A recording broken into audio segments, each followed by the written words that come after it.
ये सारी बातें तुमसे उस जावेज ने की ना? जब मैं आ रहा था मैंने उस आदमी को यहाँ से जाते हुए देखा था।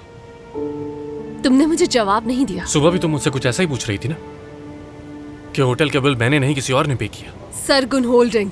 मरियम, वो सिर्फ और सिर्फ तुम्हें उलझाने की कोशिश कर रहा है। उस शख्स से तो यही उम्मीद की जा सकती है, लेकिन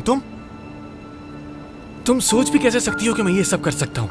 तुम्हारे लिए झूठ बोलना बहुत आसान है। तुम और महविश बेवकूफ बना रहे हो। देखा मैंने किस तरह झूठ बोला तुमने उनसे रोहान। सब तुम्हारे लिए किया। तुम्हें क्या लगता है मुझे अच्छा लगा इस हालत में उन लोगों के सामने आना? कितनी शर्मिंदगी हो रही थी मुझे बता नहीं सकता। तुम इसे एक राज रखना चाहते थे। हाँ, चाहता था ताकि उन्हें कोई मौका ना मिल सके, मगर तुमने उसकी बात मानी, मेरी नहीं। इतने अरसे जो मैंने इतनी कोशिशें की सब बर्बाद कर दिया तुमने। उन्होंने तुम्हारी जिंदगी जहन्नुम बनाने की कोशिश की।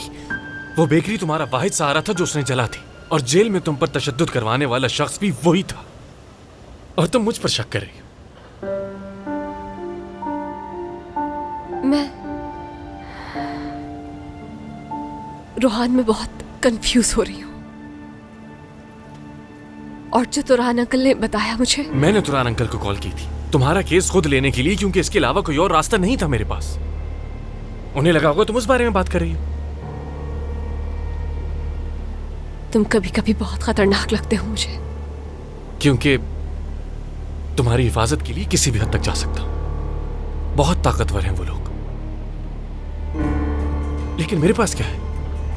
क्या करता मैं? क्या मैं उन लोगों को इतनी आसानी से तुम्हारी जिंदगी बर्बाद करने दे देता? जानता हूं तुम बहुत अपसेट हो, लेकिन इसका मतलब यह नहीं कि मुझे जो चाहे कहो।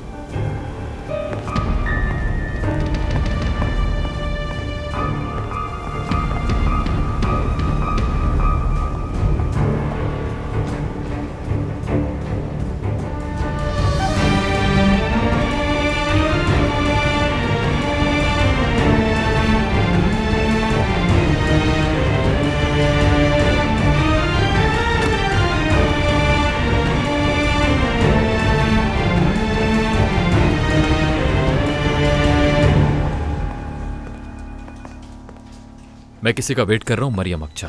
जब वो आ जाए तो मेरे पास भेज देना। उसे किसी के साथ भेजना, मैं नहीं चाहता कि बाबा देखे। ठीक है सर।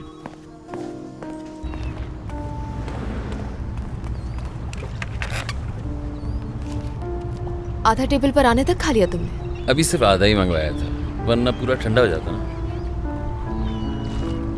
यहाँ क्या कर रहे हो वैसे? कुछ नहीं, भाई और मुझे भूख लग रही थी तो फिर मैंने उनको बताया यहाँ पे बेस्ट काफ्ता मिलता है, तो हम दोनों खाने के लिए रुक गए। That's it.